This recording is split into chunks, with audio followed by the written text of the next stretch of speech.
সামনে ঈদ এবং ঈদ উপলক্ষে বিভিন্ন রিক্রিয়েশনাল ড্রাগের ইউজটা বেড়ে যায়।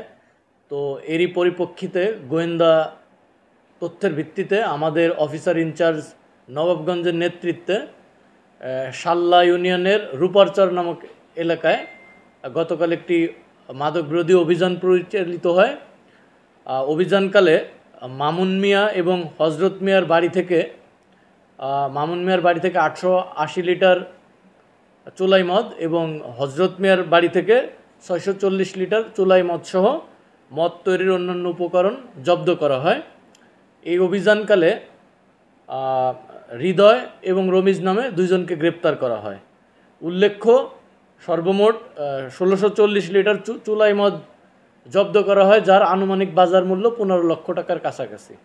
তো আসন্ন ঈদ উপলক্ষে যাতে মাদকের ছড়াছড়ি না হয় এবং চুরি ডাকাতি ছিনতাই বা মাদক ব্যবহার করে যাতে কোনো ধরনের অপরাধ সংগঠিত না হয়, সেজন্য আমাদের নবাবগঞ্জ থানা পুলিশ তৎপর আছে এবং বিভিন্ন জায়গায় এই সাঁড়াশি বা চিরুনি অভিযান মাদক উদ্ধারে অব্যাহত থাকবে।